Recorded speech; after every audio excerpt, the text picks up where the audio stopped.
These long dog days of summer, I mean, we just made it through a heat wave. Mama was parched through this heat wave.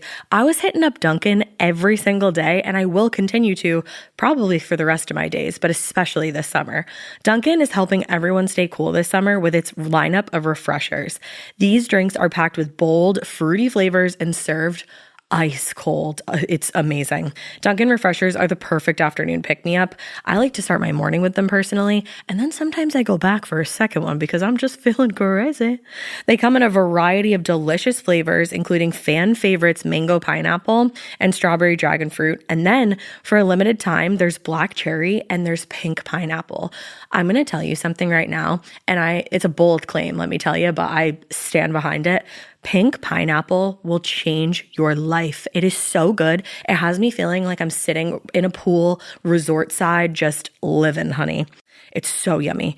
Try your favorite flavor with green tea, sparkling water, lemonade, or Dunkin's all-new limeade. I haven't tried the limeade yet, but I'm going to. Usually I get my drinks made with green tea and occasionally lemonade, but I do really like the green tea. Or if you don't want to build your own, try one of Dunkin's curated refreshers like the Cherry Lime Ricky or the Ultimate Pink Daydream. The Cherry Lime Ricky, scrumptious. I could drink like 3 of these a day. They're so freaking yummy. Head to Dunkin' today and find your favorite refresher. Dunkin' refreshers contain less than 1% fruit juice. Limited time offer. You know what's really terrifying? That unfinished college degree lurking in the background, just sitting there, waiting for you. That's where Southern New Hampshire University comes in. With flexible online degree programs, there's no commuting, no rigid schedule, and no more excuses. Plus, they have some of the lowest online tuition rates in the U.S. Visit snhu.edu/morbid to learn more before your degree becomes just another story about what could have been. Every good detective needs a partner to support them on important cases. Think of a State Farm agent like your sidekick, there to help you along the way in your search for coverage. State Farm can help you choose the coverage you need, whether it's for your home, car, boat, or even RV. With so many options, it's nice knowing you have help finding what fits for you so you can get back to solving all of life's bigger cases. Go to statefarm.com or use the award-winning app to connect with a local agent and get a quote. Like a good neighbor, State Farm is there. Hey, weirdos. I'm Elena. I'm Ash. And this is Morbid.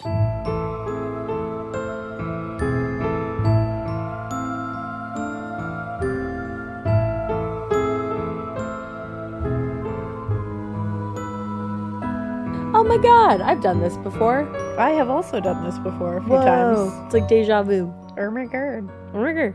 Deja vu all over again. What's up, girl? I actually, Mikey thought of a very funny thing that I forgot to mention in our last episode. Oh my god. Yo, please go forth and conquer. This is just it's a continuation. If I had shame, this would be embarrassing, but I don't. No, I don't think it's embarrassing at all. Even if you did have shame, I think this is so funny. It's pretty funny.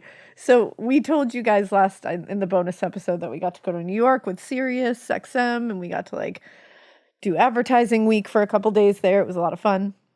We met a lot of cool people, and one of the people. Accessibility shortcuts, 19 items, voice guide.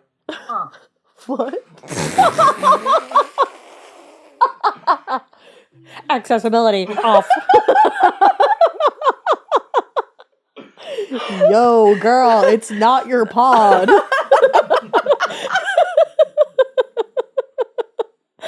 Keep it in. That was the television. I hit the remote by accident. Guys, Old Morbid is just coming at you live without us even trying.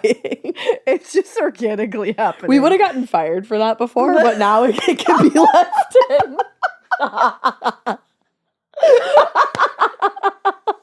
Would have seen some consequences for that one. But we're going to leave that one in. Yeah. Because you know what? You know who else I saw at Ad Week? Yes. It was Al motherfucking Roker. I was going to say the exact same thing. First name Al, middle name motherfucking. I got my microphone put on, and then I was standing in this tiny little alcove, like a hallway. And Ash was in this little closet getting her microphone put on, and he brushed by me, like right there. I know, I and just I missed him. literally just like I had put my hand out, like I didn't touch him, don't worry. But I was like, I rested my And I- hand upon Al Roker's no, shoulder. I did not touch him. But I said, I love Al Roker, and I said it in his Ooh, eyes, his face. eyes on eyes. You Like said, we "I love locked Al Roker." eyes. He locked eyes on me. I locked eyes on him, and I said, I love Al Roker. Right in my face said it into his face. It was we were connected in that moment. And and then I was like, oh my God, I just said I love Al Roker to Al Roker in my head. I said At least that. you said more than I did. In my little alcove closet, I just went, Al Roker! I just said I love Al Roker to his face. And he said, Thank you you. so much. And he put his hand on his, he was touched, touched. by my incompetence. And so Do you have a hole in your sock? I do. I just figured that out. Now I can't stop. I'm so upset about it. Yeah, you can change them if you need to. I might change them. I get it. I don't think I can handle this. I understand.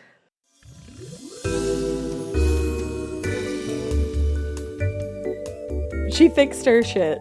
So I fixed my socks, and but yeah, it was a real moment. And when he walked away, I said, so nice to meet you, and he said, you too, and then he kept walking. I didn't even hear that part. And I said, I can't believe that was the interaction I had with that. It felt right. It did. It really felt right. I don't think I could. I don't know what else I would have said. Al Roker is adorable. I love Al him. Roker. I've loved Al Roker since I was like Me too. born. That's the thing. I was like, this is a deep love, Yeah. and I don't feel like I can just say like, wow. And I felt weird being like, wow, I love you. Like, that's weird. So Saying I love Al Roker to Al Roker is much better. I love it. I mean, the first time I met Andrew McMahon when I was 14 years old, he had lost his voice, and I literally just said, I love you. And he was like, he nodded emphatically. He was like, wow. I wish we have yet to tell that story to his face. He was like, wow, 15 years later, I'll meet you, and it will be a lot different. You'll be a little more normal. a little more. A little, just a smidge. We have to tell that story to his face someday. I think we did. No, I don't think we did because you were stressed up. Was I too embarrassed by that? I can't tell him that story. It was a little embarrassing. And I wasn't gonna out you like that. I thought we told him. No, I don't think we have yet. Andrew. No, but Question mark. we'll let him know. Well, yeah. Question mark. All right. So many. So yeah, it's so good to be happy. it is nice to be happy and Filled. all that stuff. But it is October. October. It's Proctober. It's not Proctober. Last I was like, what are you month was talking about? Proctober. It's October. And so we're going to have a lot of spooky stuff, and this is one of them. This is also a little true crimey. It's got a lot of different elements to it. Get the best of both worlds. Precisely. So I think you're really going to like it. This is Esther Cox and the Great Amherst Mystery. Ooh. Also, are you 5? Are you a 13-year-old boy? It was just funny, all right? A 13-year-old boy has entered the chat. It was just, we're in a goofy mood. We and are it in a went with the goofy mood. tone. All right, so we're gonna get into this, okay? All right. Get your spooky pants on. Girl, they stay on. They are on all year round. Girl, my pants are always spooky. So let's talk about who Esther Cox was. Now this is It's a great, I'm gonna have to say this a lot. it's so a great drag name. all right. Hello? So let's talk about who. Hello. So let's talk about who Esther Cox was. Let's. So Esther was born on March 28th, 1860, in Upper Stewiacke. I looked up how to say it, Stewiacke. It's an unincorporated region of southeastern Nova Scotia. Nova Scotia. There you go. Just a few weeks after she was born, though, tragedy struck because her mom died of an undisclosed illness, which is really sad. Oh, damn. Only You a said few weeks. Damn. Yeah. Years after that, Esther's father, Archibald, which is a great name, Archibald, he remarried and he moved the family to East Machias. I looked up how to say that as well. That's in Maine. That was to live with his new wife. So they all moved in with the new wife. I hope she was nice. There's really like almost no account of Esther's life as a child because remember, it's in the 1860s. But it is known that her father eventually married a third time and that was followed by another move. Dang, Daddy. Because of all these major events happening in relatively quick succession, it would be pretty fair to say that her childhood was a lot of upheaval. Yeah. A lot, you know what I mean? It wasn't very consistent. Yeah. In the summer of 1878, she was 18 years old and was living in Amherst, Nova Scotia, in the home of her sister Olive and Olive's husband, Daniel Teed. I think Olive is the cutest name It is ever. a very cute name.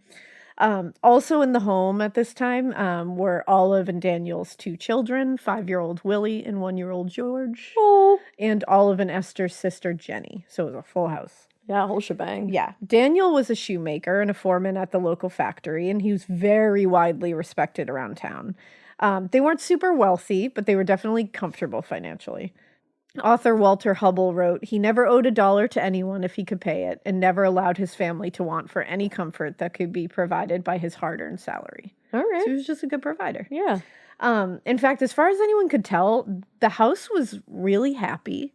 It was filled with mutual support, and they all kind of just pitched in whenever they could. It was like a really good little family in there. Yeah, it sounds like it. Now, around town, 22-year-old Jenny Cox, the sister, was considered the, quote, village belle. Stop it. She was an unmarried woman of what was said to be considerable beauty.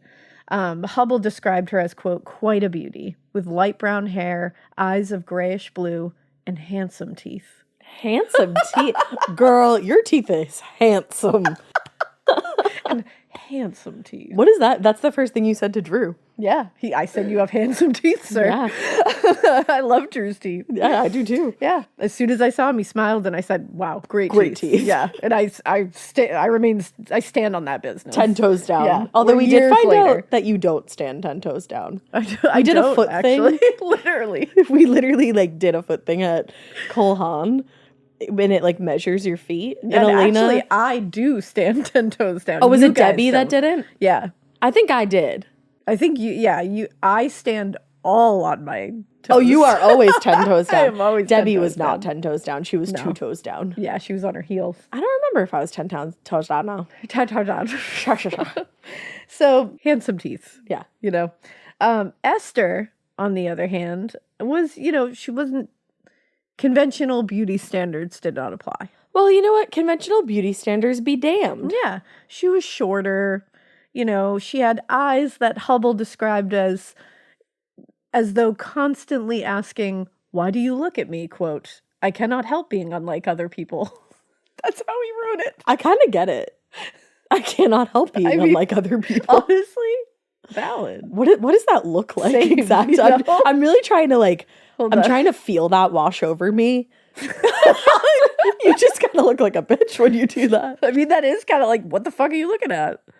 Yeah, but was it like, what the fuck are you looking at? Or was it like, oh, don't look at me? I don't know. I'd like to think that she's like, what the fuck are you looking at? Like, good for her. Yeah.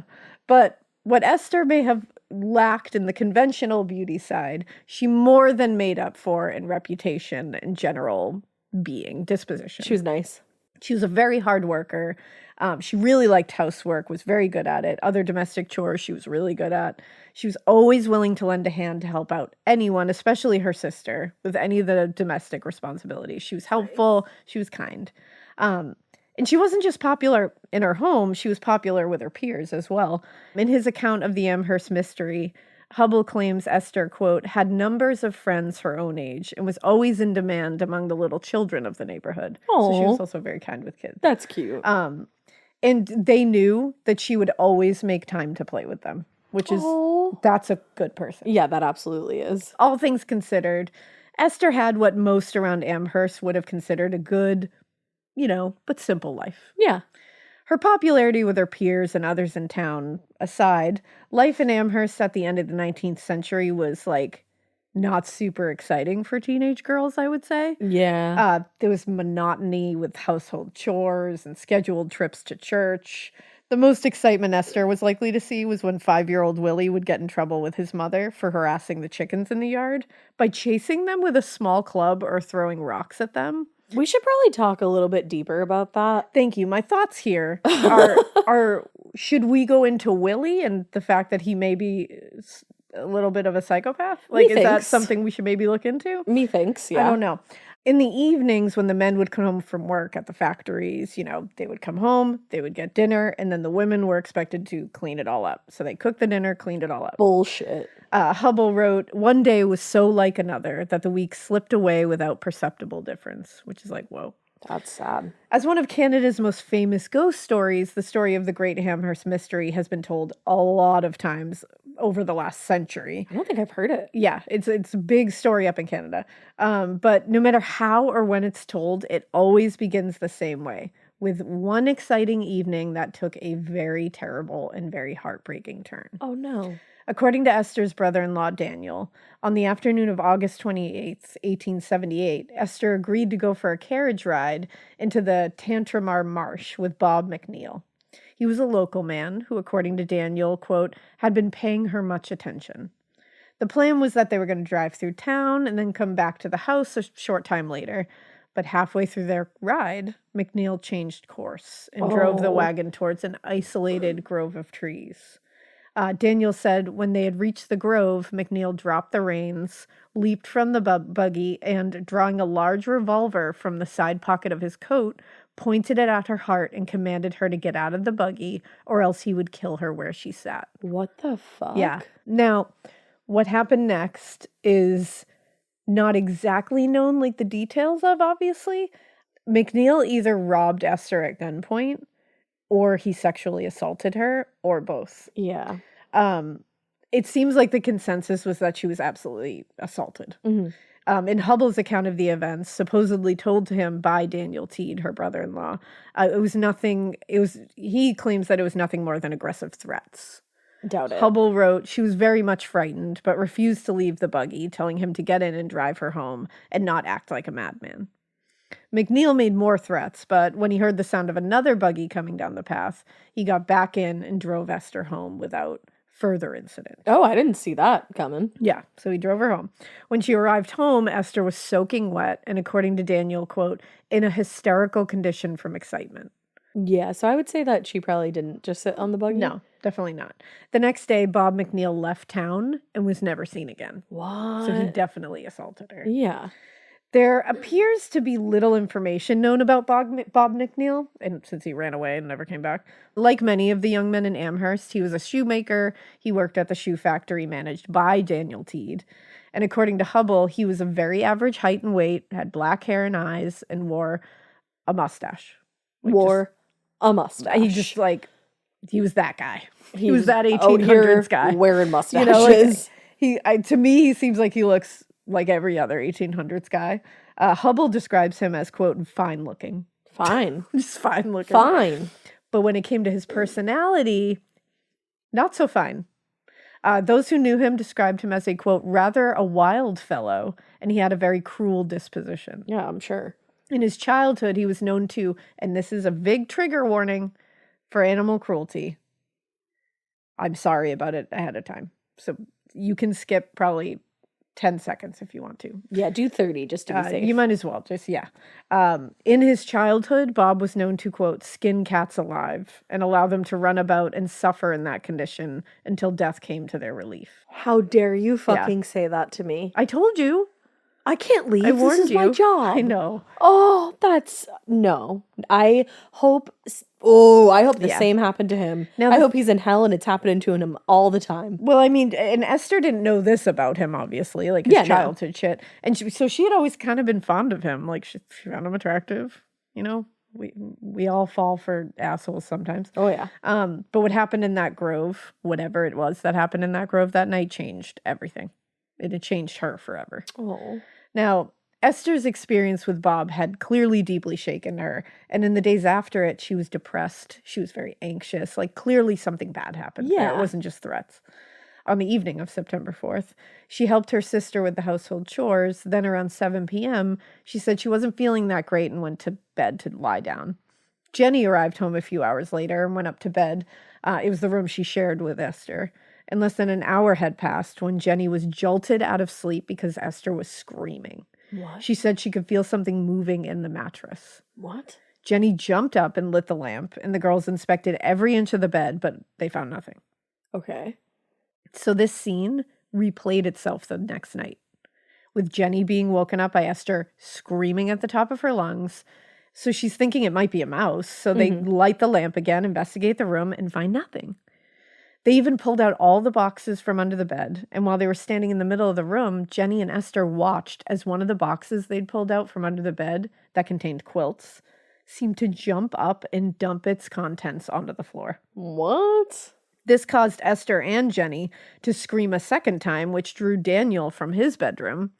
Esther and Jenny explained what they saw, but Daniel just laughed at them. And after pushing everything under the bed, he was like, that was a bad dream, bye. Yeah. Like, he's like, don't waste my time. This is a lot.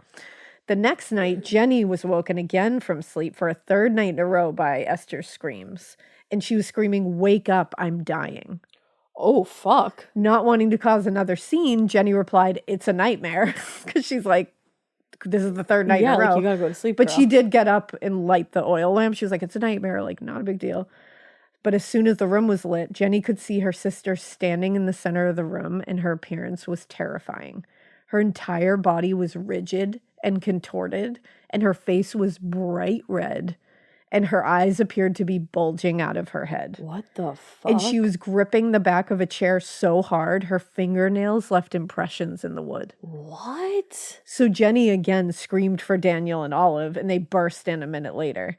And as they burst in, Daniel and Olive managed to catch a glimpse of Esther's twisted body just before she went completely white and collapsed on the floor. Okay. Daniel helped her get back to her feet and back to bed, but she had barely laid down before she was on her feet again, screaming that she, quote, felt as though she was about to burst into pieces. Oh. Which is so fucking scary. I just picture like Ready or Not. Right? They helped her to bed a second time, but all three couldn't help but notice that she looked like she was swelling up, like right in front of them. What? When she's saying, I'm going to burst into pieces, and now she's swelling. This is horrifying. Yeah. I've never heard anything like this. Daniel said to Olive, lay your hand on her. She's as hot as fire. What? Olive had barely reached out her hand when out of nowhere, the house started shaking violently as though it had been struck by lightning. No. And they heard a loud bang come from underneath the bed. No. Then, just as suddenly as it all started, the chaos just abruptly ended. And the house was quiet, and Esther's appearance returned to normal. A little pale, but normal. A A pale. little pale. She didn't look great. Lost But a little color. yeah, she lost a little color. What? Yeah. Hello? Right? Now, the next day, Esther slept later than usual. She got out of bed a little past 9 a.m. Crazy. But otherwise, she looked and felt normal, and it didn't seem as though there were any lingering effects to whatever had struck her the night before. Later that day, the family sat around the dinner table discussing what the fuck happened that night, because this wasn't something... Luckily, this isn't one of those stories where they're just like, wow, I guess we should just move on and never talk about Right. that. No, they sat at dinner and they were like, so what the fuck was that last night? Like, what's going on? And they were like, what should we do about this? Yeah, like, why does this keep happening? But the conversation kind of just went nowhere because, like, what do you do? They all agreed no one would believe their story if they told it. And even if they did, again, what would anyone do about it? Yeah.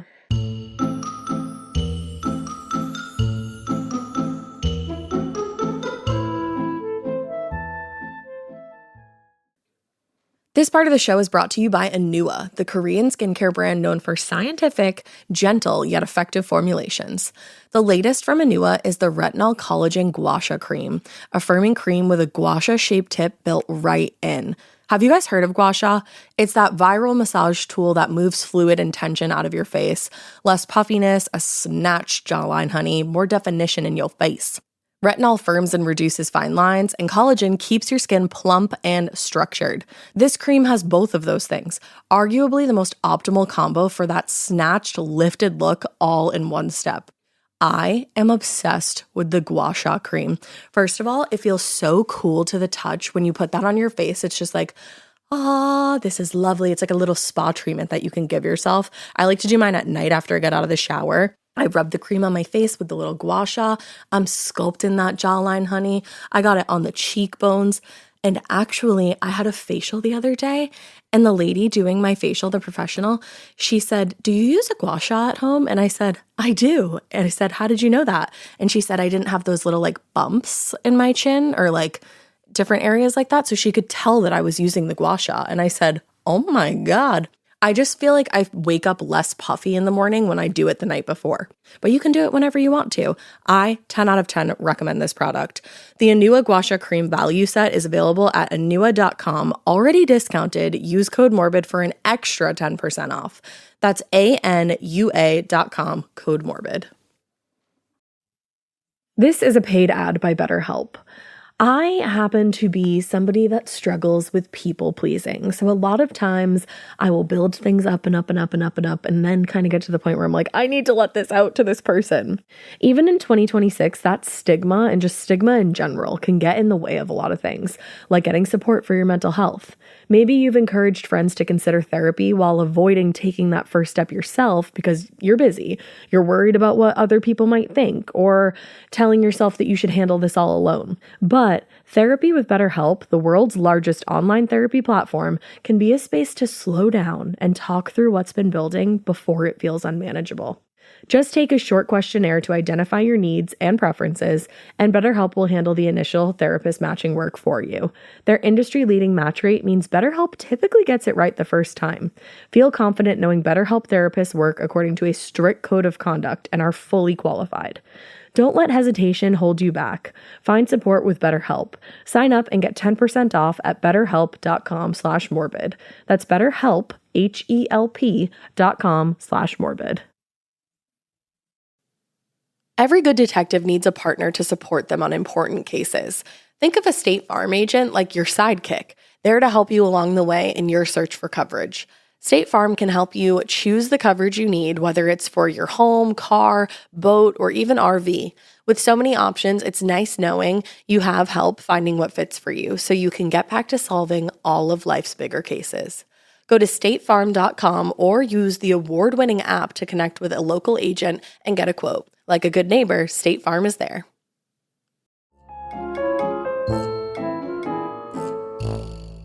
So days passed with no other activity, but one night in mid-September, Esther was getting ready for bed when she began to feel hot. Fearing again that this could be happening again, she managed to make it to the bed and wake Jenny before she felt her body go rigid and start to swell again. Oh no. Moments later, Jenny was by her side, trying to speak softly and just trying to calm her down and telling her to please remain calm. And she was like, hopefully this is just going to pass really quickly. Esther did as her sister suggested, so she tried to just remain still. Yeah. But because she wasn't reacting, it only seemed to make things worse. It was like her not reacting to it was making it worse somehow. So she's laying still, and Esther and Jenny watched in amazement as the blankets and sheets started stripping themselves from the bed, landing across the room in a pile by the door. Mm-hmm. Just flinging across the room. The experience clearly was terrifying, so both of them just start screaming because they don't know what else to do, just before Jenny fainted beside Esther's bed. Oh, wow. Now, as they had before, Esther and Jenny's screams brought the rest of the family running into the room, and they found Jenny collapsed and unconscious on the floor beside Esther, who was now laying unmoving and swollen on her bed. What the hell is happening here? They saw that the sheets and blankets were all in a heap on the floor, and this was very nice of them. Not wanting her sisters to be exposed in their underclothes, Olive grabbed the blankets and placed one on Esther and another on Jenny. But as soon as she laid them across them, the blankets flew up into the air and across the room again. They said, no comforts for you. They said, no, your Not underoos will be seen. Your underoos. Underpants. Now, after the underpants were exposed. You're so good at that. Underpants. Underpants. After they were exposed again, there was a series of loud bangs, all seeming to come from under the bed again. And all loud enough to shake the entire room. Is this man's under the bed? Then, Jesus. Then, like before, everything came to an abrupt stop. And Esther regained her composure, and her appearance was once again relatively normal, probably a little pale. You know? And Jenny regained consciousness, though she said she had a fierce headache. I mean, I would think. Now, Daniel Teed had no fucking clue what was happening in his house at this point. A bunch of tomfoolery, I bet he thought. A bunch of fucking chicanery. Yeah. But at the very least, he knew it was having a physical effect on Esther, and had begun to affect Jenny at this point as well. So concerned for them, he went into town the next day and spoke to Dr. Carey, the town physician. Mm-hmm. As he'd expected, the doctor didn't believe the story at all. The and doctor said, "You're cuckoo nuts." even laughed in his face about it, which I was like, I don't know if you had to do that. That's a little bit rude. I don't know. Is that part of your oath? What? Probably. I don't. Did they take the oath back then? Probably. It's pretty old. Hippocratic oath. It's fucking old. But still, Dr. Kareep agreed to pay a visit to the house the next afternoon, but added that, quote, what Daniel had told him was nonsense, and that he, quote, knew no such tomfoolery would occur while he was in the house. Bitch, I done told you. Dr. Kareet arrived at the Teed house the next day and examined Esther. At the time, she was showing no signs of swelling, muscle rigidity, or tremors that they'd talked about the previous night, but she was feeling kind of shitty, like just unwell. Well, she also hasn't been sleeping. Yeah, and after looking at her over and asking a few questions, Dr. Kareet concluded Esther, quote, seemed to be suffering from nervous excitement and had evidently received a tremendous shock of some kind. Okay. It's basically what they would always say. They're like, oh, this woman's hysterical. Yep. She's got the vapors. She's got nervous excitement, this one. She's just been doing too much. The doctor had just finished delivering this bullshit diagnosis to the family when, without warning, the pillow where Esther was laying came out from under her and flew across the room. And it looked like as if it was pulled by someone invisible out from under her. I like to think it was Esther, as soon as this doctor turned around, just fucking launched that pillow at his head. Yeah, I like that too. But no sooner had they put the pillow back under Esther's head, it flew out from her a second time, leaving Dr. Kareet completely stunned. Who's laughing at who? The doctor jumped up from his chair, but was quickly caught off guard by the sound of loud thumps coming from somewhere in the room. Before he could say anything, the sheets and blankets that had been covering Esther then flew off and landed in a pile again. And the activity was followed by an awful sound of metallic grinding that filled the room.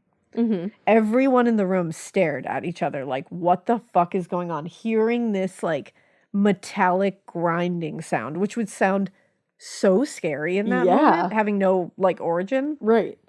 Then just shit's flying around the room. Well, and then this is what is documented about it. Then they watched in absolute amazement as writing began to appear on the wall above Esther's head. And it said, Esther Cox, you are mine to kill. What? Yeah. Exclamation point. Of course. What? Yeah. What? Yeah. Hello? So obviously everyone freaked the fuck out. And this isn't one of those situations where everyone was like, Esther Cox, you are mine to kill. Oh no, what happened? No, they scattered everywhere. They all just went fucking running. They were like, fuck that. I'd run. They were checking on the children, because remember there's children in this house. Oh, poor little Checking on the babies. children, looking for any sign of who could have written those words, and they were unable to find any evidence that anyone else in the house wrote it. When they returned to Esther's bedroom, a large chunk of plaster fell from the ceiling, just missing the doctor and landing at his feet.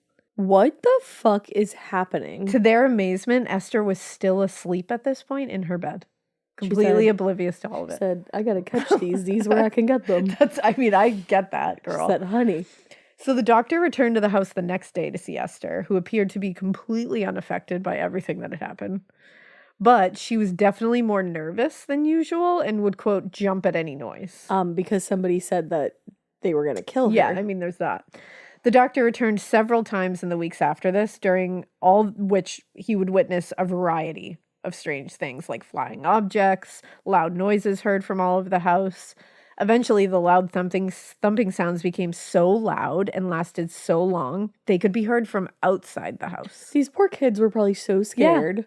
One reporter wrote, because this was like in newspapers. Mm-hmm. One reporter wrote, passerbys stopped to listen, and the next day the town buzzed with the story of the haunted house. What? So other people are hearing this. Okay. Despite all the attention Esther was getting from the people of Amherst, it seemed that no one, including Dr. Kareet, was able to explain what the fuck was happening to Esther and why. Yeah. In early October, Dr. Edwin Clay, the local Baptist minister, visited the house and examined Esther. He couldn't find any obvious explanation for the haunting, and he concluded Esther, quote, must be possessed of an extraordinary amount of electrical power. Okay. Nailed it. He said, this bitch is the grid. The grid, right here. Dr. Kareet agreed. He was like, absolutely. The grid. Yes, the grid.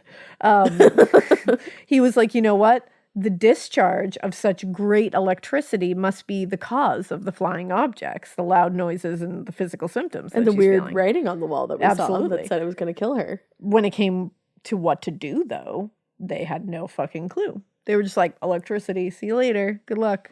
That was it. Now, in time, Esther and the Teeds' house became the biggest story in Amherst. Crowds gathered outside the house, trying to gain any kind of glimpse at any of the paranormal stuff going on or hear any of the noises.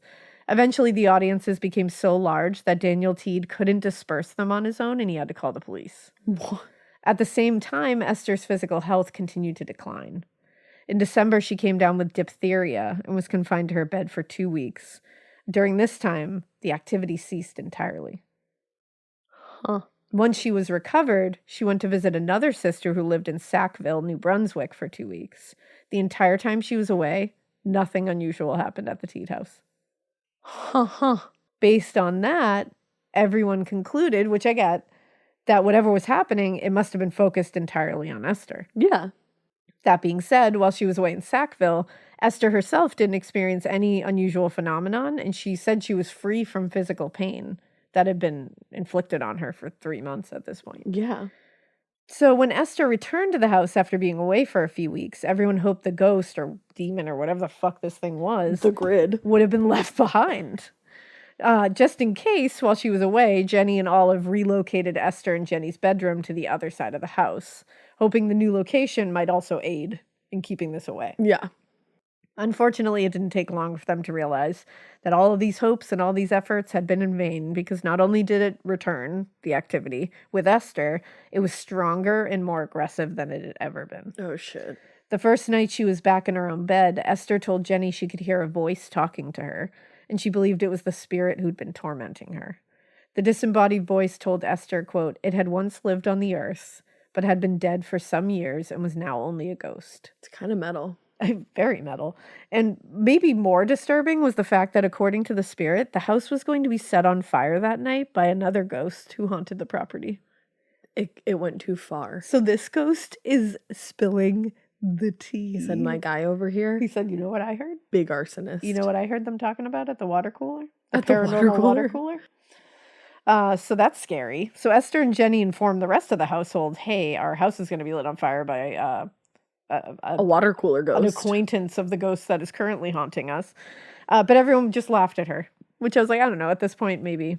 Yeah, that's it. Like, you've seen miraculous things happen, and now she's telling you fire's gonna happen. They were all like, no, this is crazy. It's going too far. None of them, had been able to explain what they had seen or heard in the house, but they firmly believed in Dr. Carit and Reverend Clay's explanation that it was just stored up energy and there was nothing to be scared of. They took that as like, that's the answer. Babble. According to Hubble, as they all stood together in the bedroom trying to calm Esther and Jenny, they, quote, all saw a lighted match fall from the ceiling to the bed, having come out of the air. What? Okay, here's the thing. I'm going to be honest with you. I'm trying to figure out how they could pull this off. Yeah. And I can't And they're all seeing quite it. figure it out. These people are like, the rest of the family is like calling the police when people show up and stuff. Like they don't want big crowds, like, and they're And, like, not attention. enjoying this. But they're all saying they're seeing this. Yeah. Like, and Jenny luckily acted really quickly to like distinguish the mass, but that isn't extinguish. That's what it is. Yeah. Why did I say she could not tell what the fire was? It says distinguish, so you are not the only one. So Jenny acted really quickly and extinguished the match just as it hit the bedclothes, because it would have lit the whole bed on fire. Yeah. So it would have lit the house on fire. Yeah. Now, regardless of what the rest of the family believed, Esther and Jenny were convinced that the thing that tormented them was a motherfucking ghost. Also, they believed that it had its own kind of sentience and could hear and see everything that happened in the house. And if that were true, Jenny thought, then it logically followed that they could potentially communicate back with it. Yeah. If it can see us and it's telling us things, why can't we tell it things? Yeah. So, upon suggesting this very thing to Dr. Carit, the statement was immediately followed by 3 loud knocks from the floor. It said, hey, what's good? It's like the spirit was like, hell yeah, Brother. bitch. In response, Dr. Carit asked whether the spirit could hear and understand what they were saying, and the question was heard with more loud knocks. What followed was a series of questions from the family, which were answered by the spirit. He said, I have what you need. There were different, they tried to get like a system going where it was like 1 knock for no, 3 knocks for yes kind of thing. It was able to answer various yes or no questions, indicating how many rooms there were in the house, and provide several other responses that supported Esther and Jenny's belief that it was more than just discharged energy. When Daniel asked whether the house was really going to be set on fire, the spirit gave 3 knocks, which is yes. Hell yeah, brother. Immediately after, the stunned family members watched as a dress flew from the closet and landed under the bed, where it just caught fire by completely unknown means. Sporadically Combusted. Okay. Just all up in there. Alrighty. Fortunately, Daniel was able to remove the dress from the bed and extinguish those flames as well before any damage to the house was done. Now, perhaps the most interesting and curious aspect of the whole situation was the wild shifts in temperament from one moment to the next. Yeah. Because at some point, the spirit communication was calm and very even, and it came off kind of benevolent and helpful at times. It would warn the family, when it warned the family members about the fire, or it would warn them about something else. Other times, though, it seemed to mock them all, writing cruel and profane messages on the wall, or seizing Esther with seizures and stomach pains that lasted for days. Yeah.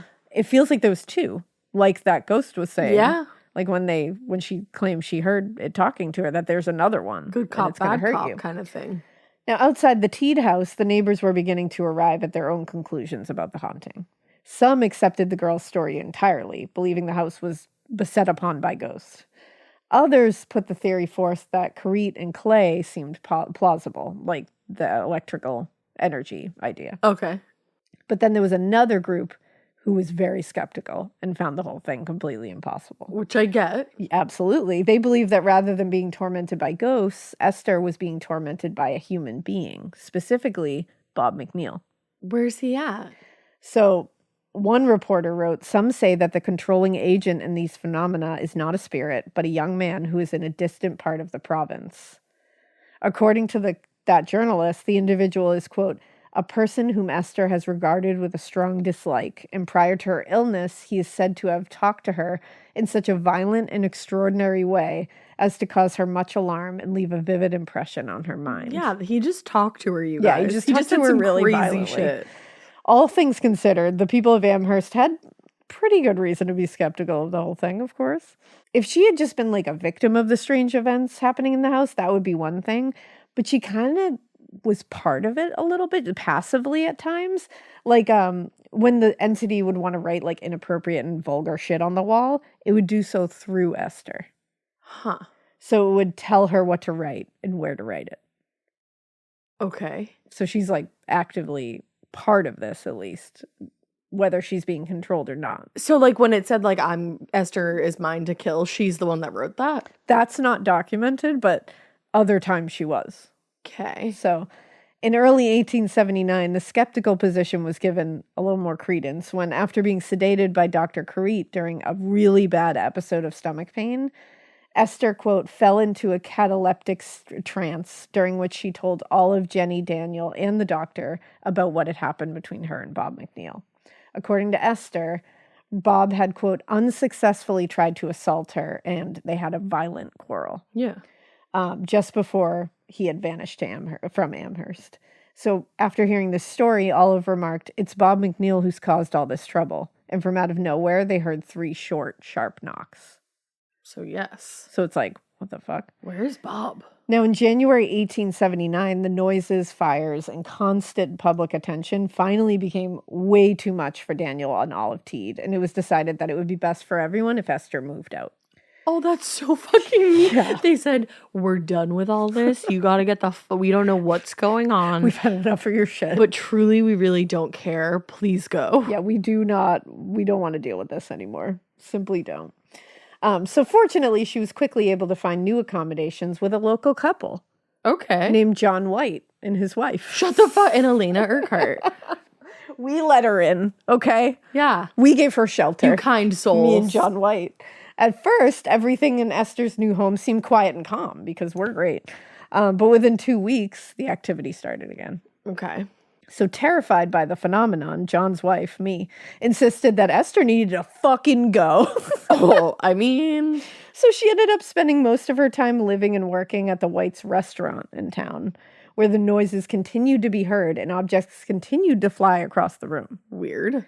It's like a poltergeist. Yeah, very much so. By the summer of 1879, the story of Esther Cox and the Great Amherst Mystery had spread all across Nova Scotia, thanks to curious journalists and others with, an interest in the supernatural. Eventually, the story made its way to Walter Hubble, who we've cited a number of times, who spent the winter performing with an acting troupe in Halifax, and when spring had arrived, he was looking for a new subject for a book. Now, for most of his life, Hubble had been a writer and an actor, just, nothing to write home about. Had it not been for Esther's story, it's likely he wouldn't really be remembered publicly for those two tasks. Yeah.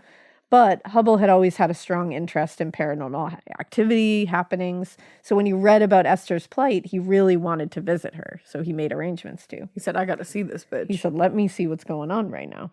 So he arrived in Amherst on June 11th, 1879, and his first stop was the Teed House, where he was introduced to Esther. He wrote, Esther was very self-possessed and appeared to be in excellent health. By that time, Esther and the rest of the family had started referring to the ghosts in the house as Bob Nickel and Maggie Fisher, Okay.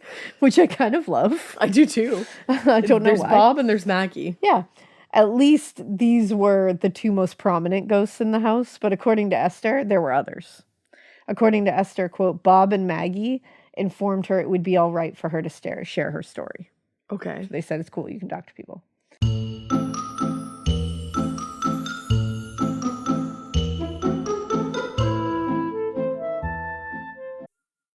Getting scared is one thing. Getting a thrill is, well, you want more of those in your life.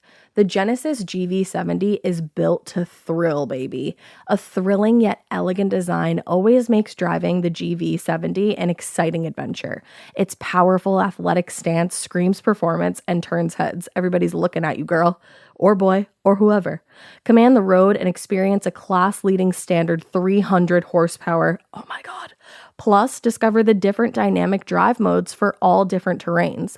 Choose between the different terrain modes for whatever road conditions you may encounter. The Genesis GV70's award-winning technology and performance lets you drive with comfort and drive with confidence all at the same time. It's an exciting SUV with intuitive tech that can make your ride smooth even when the road isn't. And its blind spot cameras allow you to see what's next to you. It's like having eyes on the side of your head. That's pretty iconic. Its performance, by the way, is measured not only in power, but in how it makes you feel confident, sexy. The Genesis GV70. Learn more at genesis.com and feel the GV70. This episode is brought to you by SoFi, the all-in-one finance app where you can bank, borrow, and invest all in one place. Let's talk about bank accounts for a second. The average bank savings rate is 0.39% in interest. You're earning pennies on your savings, and it doesn't have to be that way. But with SoFi's high-yield checkings and savings, the money barely making moves sitting in your savings account can earn over 8 times the national average savings rate with eligible direct deposit. No account or overdraft fees. We love transparency. You can get your paycheck up to 2 days early, plus get up to a $300 welcome bonus when you sign up with eligible direct deposit. Sign up for SoFi checking and savings at sofi.com/morbid. SoFi checking and savings is offered through SoFi Bank NA, member FDIC. Terms apply. The best summer pieces are the ones you end up wearing on repeat. Comfortable, versatile, and somehow right for almost every occasion. Quince makes it easy to create a summer wardrobe that you'll love, with elevated essentials made from premium materials like European linen, organic cotton, and washable silk, without the traditional retail markup. I love that! Quince's 100% European linen pants, dresses, and tops are the pieces that you absolutely will reach for all summer long. I absolutely love their linen. I have so many pairs of their linen pants, which you can dress up or you can dress down in the summer. Like, say you're going to a nice dinner, you can pair it with like a silk shirt, a really cute necklace, some good, makeup and an updo. Or if you're just looking for a more casual look, you can do the linen pants with like a loose button-up shirt and you still look really chic, kind of like, I don't know, Diane Keaton vibes, I kind of think. Also, it's not just apparel. Quince also offers elevated essentials for your home, from bedding and bath to kitchen essentials and furniture. They have it all, honey. I am a big lover of Quince, and I really do think you will be too. Make your summer wardrobe feel easier. Go to quince.com/morbid for free shipping on your order and 365-day returns. Now available in Canada too. That's QUINCE.com/morbid for free shipping and 365-day returns. Quince.com/morbid.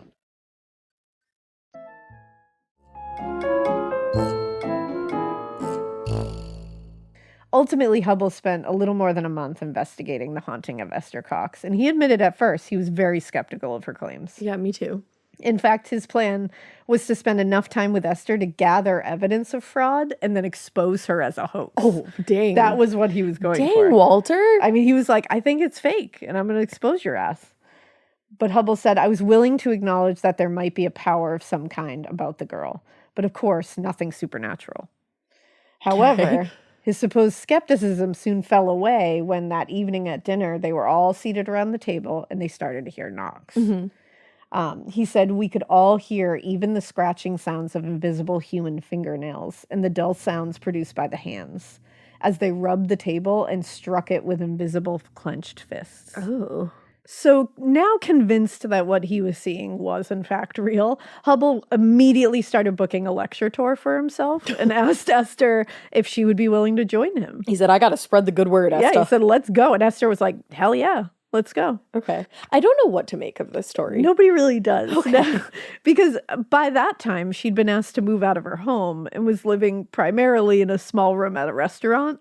No, it's truly my favorite thing that they were like, yeah, sorry Yeah, for you what can't you're live here. experiencing, but like, bye. John White and his wife, they were like, ooh. It only went so far. She got kicked out twice. Yeah, she did. Her And own family and them. She was starting to also face some hostility from the locals because they'd grown tired of all the attention that was happening around town. They just didn't want it anymore. God forbid a woman get attention. The tour began in mid-June with their first stop in Moncton.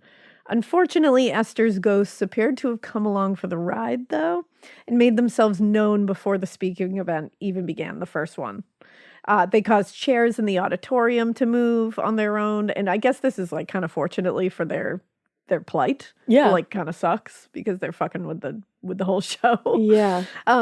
This delighted some in the crowd. I'd be delighted. Others became annoyed, particularly once it became clear that the spirits couldn't be controlled. So they were just like really fucking up the whole thing. That would make me even more excited. I would love it. I'd be like, oh my God. During a church service the day after the lecture, Esther was asked to leave after the service became interrupted when, according to the local press, quote, the ghost manifested itself by knocking on the floor of the pew in front.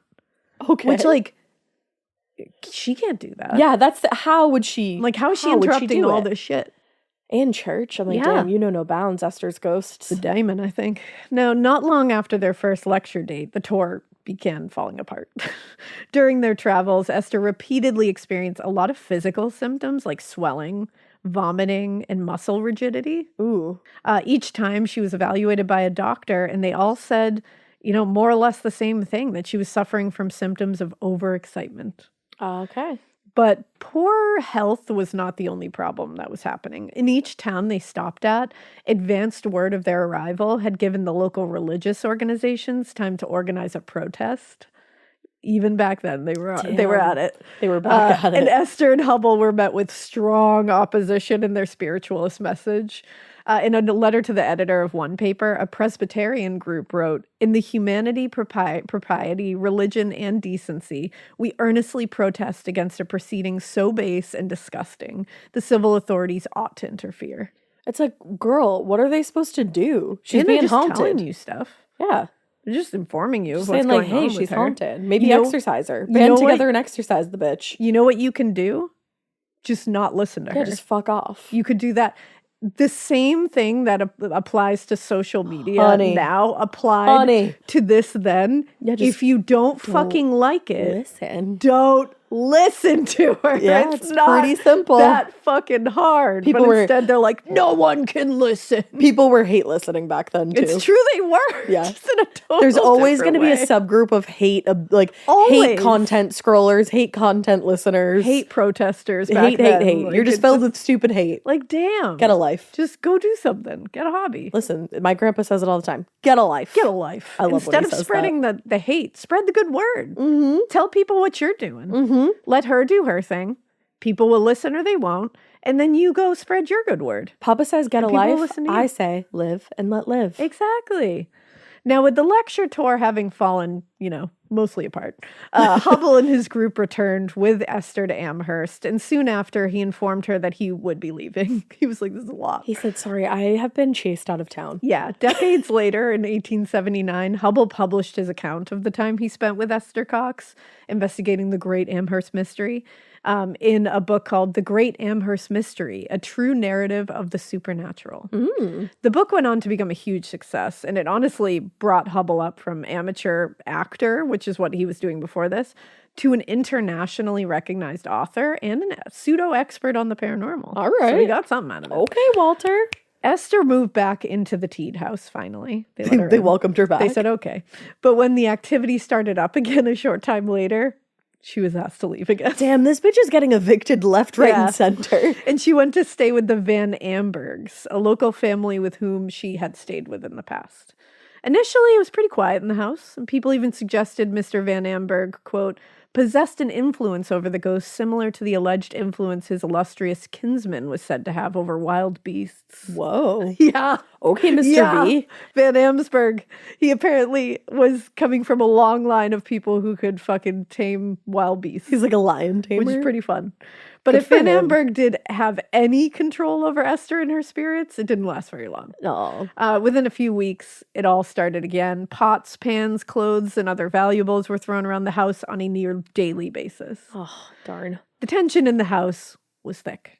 Yeah, you're ruining my shit. Yeah, and it finally came to a head a few weeks later when the ghost supposedly set fire to the Van Amberg's barn. That'll do it. And it destroyed everything inside. It was like genuine destruction. Oh, that's sad. Furious and distraught, Mr. Van Amberg had Esther arrested and charged as, quote, an incendiary, alleging that it was she who set the barn on fire to further her hoax. I mean, I do low-key get why he I would don't feel that blame way. him. I'd probably do the same thing. Yeah, according to one press account, quote, the judge and jury were non-believers as far as ghosts were concerned.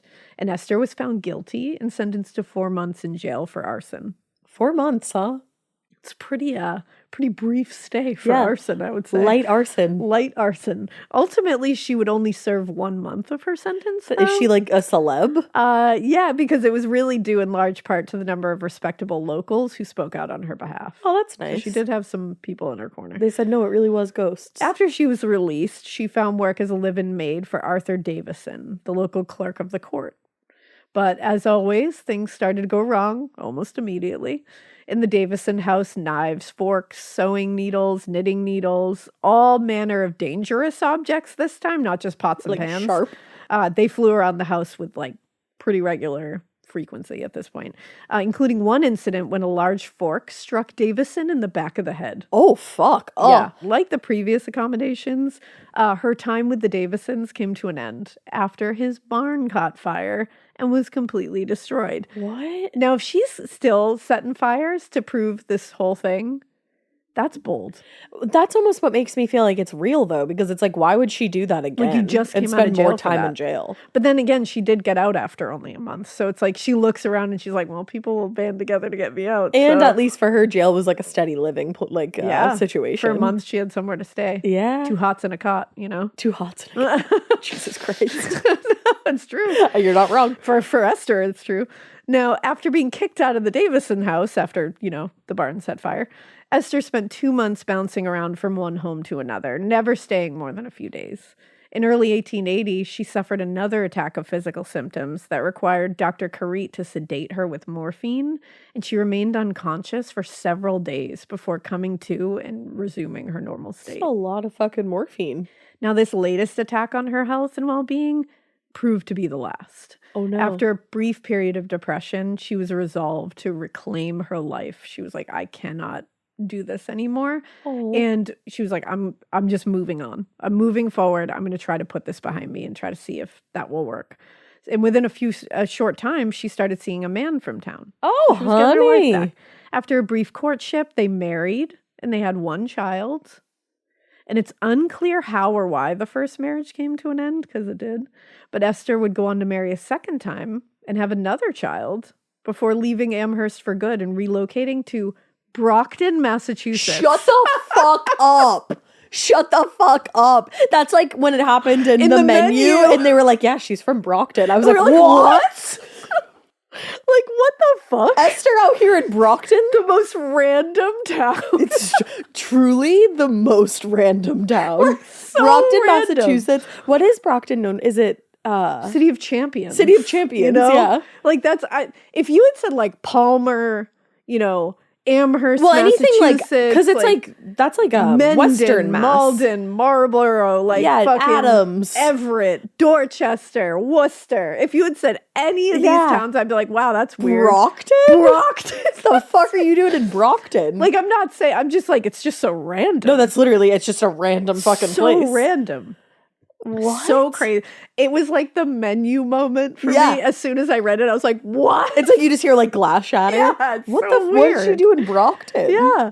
Now, by that time, whatever had been haunting Esther Cox appeared to have left her. There's no further reports of supernatural phenomena after she got married. That makes no fucking sense to me. Yeah. Years and years and barn fires aplenty, and then she's just like, yeah, I want to get married and have some kids. And I it know, all she's stops. like, it's weird. It just went away. She like stopped swelling too. Yeah, she stopped all of it, I guess.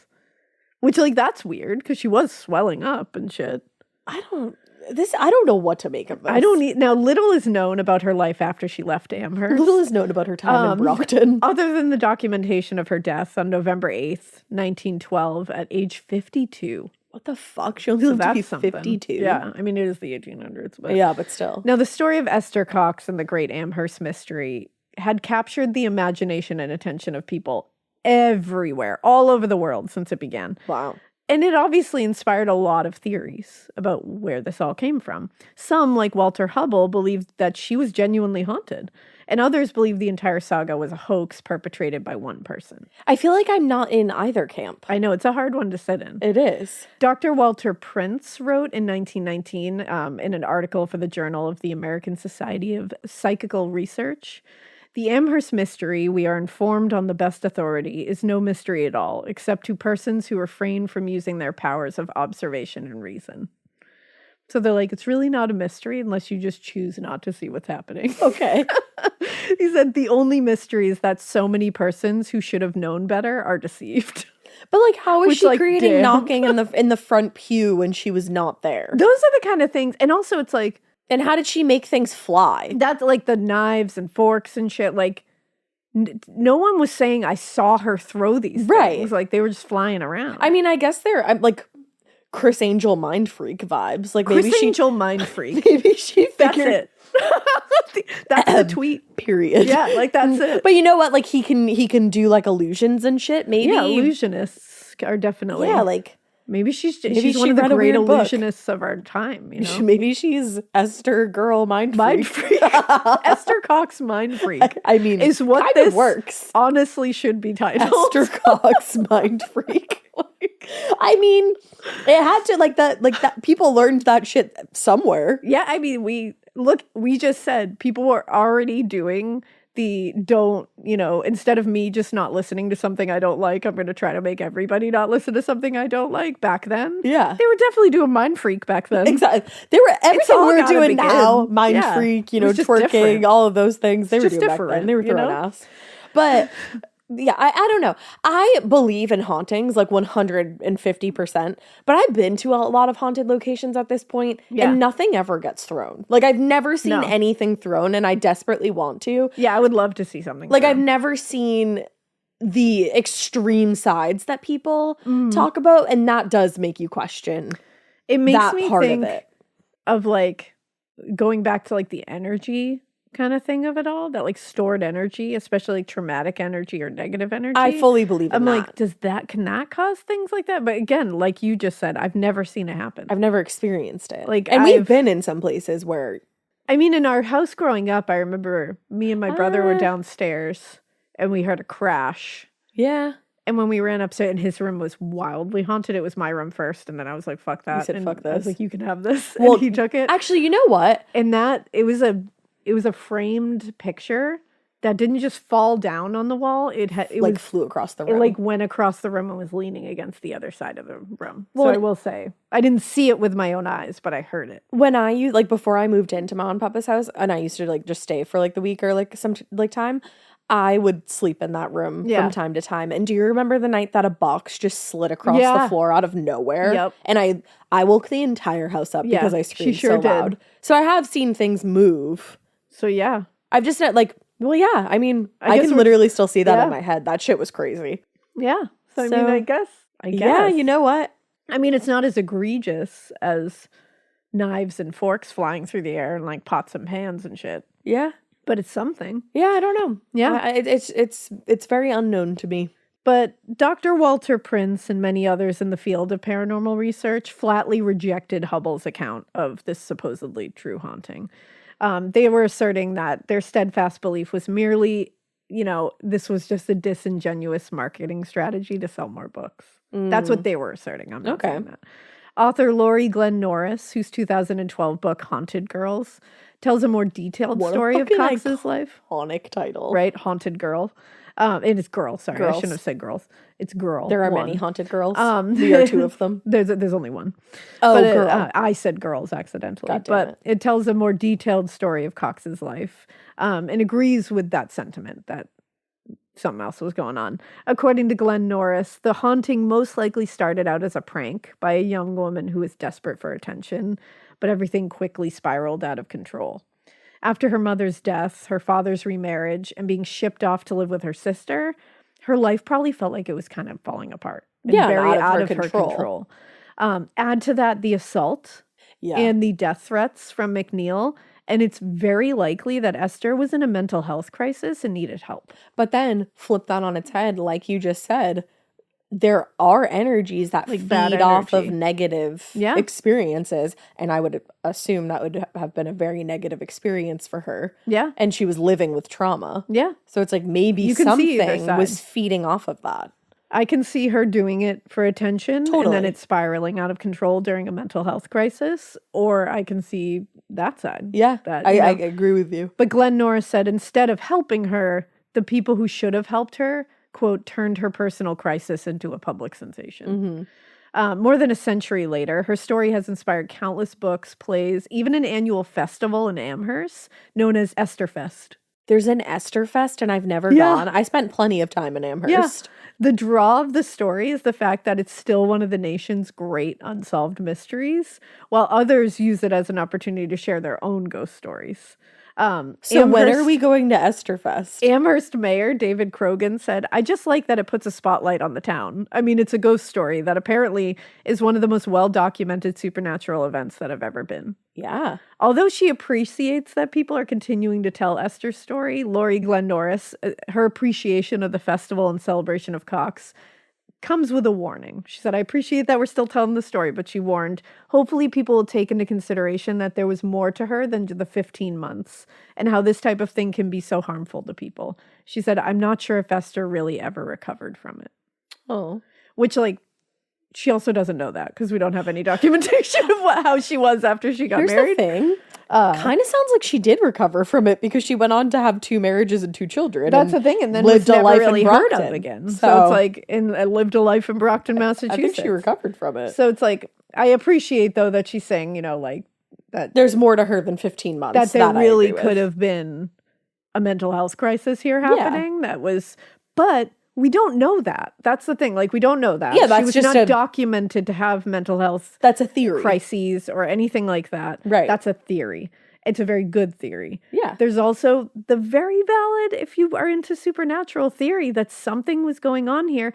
There's also another theory that this McNeil guy was fucking tormenting her. Yeah. Because that's like a real theory. I kind of wondered that he was that. like stalking and tormenting her. I actually kind of wondered that, especially when like the match fell from the attic. Yeah, it's like that could have been and it could be a combo platter. Because also many different things. He just disappeared. Yeah, nobody knew where he went. So it's like, And he was Did known he just to live in be- the... I mean, we've covered stories before where people have lived in Yeah. the fucking walls. And he was known to be a dick face. And it's like, and it's not like they had Simply Safe back then where they would tell if he was in the fucking attic. Like they'd know. Yeah. There was nothing. He could have It's climbed in true. an attic very easily and Yeah. just lived there. And it's like, this guy was skinning cats alive. Like he Don't was say that to he me was again. but it's the truth. Like I he was know. a straight up monstrous Yeah. human being. This would not be out of the realm of possibility. He tried to assault her or did assault her. It sounds like And he it's did. like, it's not out of the realm of possibility that this McNeil guy made it his fucking business to torment her afterwards. Mm-hmm. Like, you don't know. And even if he started to, and then it turned into something else because he had literally driven her to a mental health crisis Yup. where she was just continuing it because she believed she was still in it. Yeah. And not Or even it- realizing that she was yeah. continuing it. Or Perhaps. it's a fucking demon. Could be.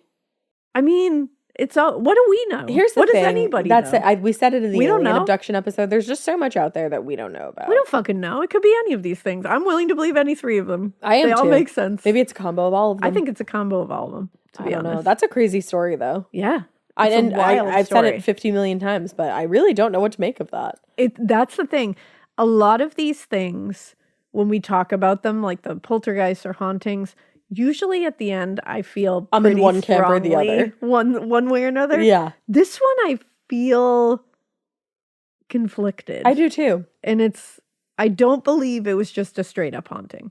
No. No, I don't think it's just clear cut haunting. I think there was other elements involved. Yeah, I feel like I think that could be part of it. I think there's absolutely an element of haunting. And I think the McNeil thing, it's like he assaulted her and then he just like left is not Yeah, that just believable to disappeared. me. Yeah. I feel like Something like we never heard about him again. he plays a deeper role than people realize. I think so too. What an interesting story though. Yeah. And I'm really trying to go to Esterfest. We got to go to Esterfest. And I'll remember that there's more to her than 15 months while I'm at Esterfest. Hell yeah. So I found it. So, and remember, this is Amherst, Nova Scotia. Oh, yeah. So I've actually, asterisk, I've never been there. I thought we were talking should have Amherst, corrected that, Massachusetts. because I was like, I don't think you've spent a lot of time in Amherst. You're like, I'm not positive, but I can't something be tells me. positive. Also, that makes it even more random that she made her way to Brockton, Exactly. Massachusetts. That's why it's crazy. I thought you meant like Amherst, like Western Mass. Massachusetts, Yeah. So Esterfest is apparently, this is according to the website, is a celebration of the paranormal and horror that takes place in Amherst each October, inspired by Esther Cox and her story. So mean, it's I'm happening right now. I'm still trying to go. Yeah. Nova Scotia seems dope. Yeah. It seems like it's a fun, the Great Amherst Street Party is part of it. Yeah, I'd like to go to there. This looks like fun. The Great Amherst Street Party takes place on the 18th of October. Live music. This is live music with Second Toe, which I think is This a band. little piggy. Bouncy castles, I mean, vendors, face painting, horse and wagon rides, a horse petting and wagon zoo. rides. Like this is What was the last thing you said? a petting zoo A petting zoo. and so much more. It says I think we ought to book tickets. that looks like fun. Yeah, it does. It looks like a busk.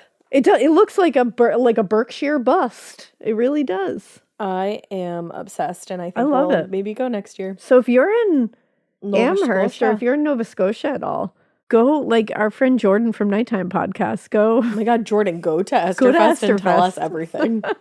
because it looks cool. Go oot Like, to Esterfest and tell us Esterfest, about eh? it. We're the worst. All our Canadian listeners said bye. They said, fuck you. All right, guys. Well, that was Yeah. a good story, Alana. It was a fun one. I liked that. Spooky And citizen. we hope you keep listening. And we hope you Keep it weird. But that's so weird that you don't go party your ass off at Esterfest and make things fly, baby. Esterfest. Esterfester. Esther Cox, Mind Freak.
Hi, I'm Angie Hicks, co-founder of Angie. From roof repair to emergency plumbing and more, when you use Angie for your home projects, you know all your jobs will be done well. Angie, the one you trust to find the ones you trust. Find a pro for your project at Angie.com. You wouldn't take financial advice from a 72 hours in a single day alpha influencer, would you? Same goes if you're in a car accident or any accident.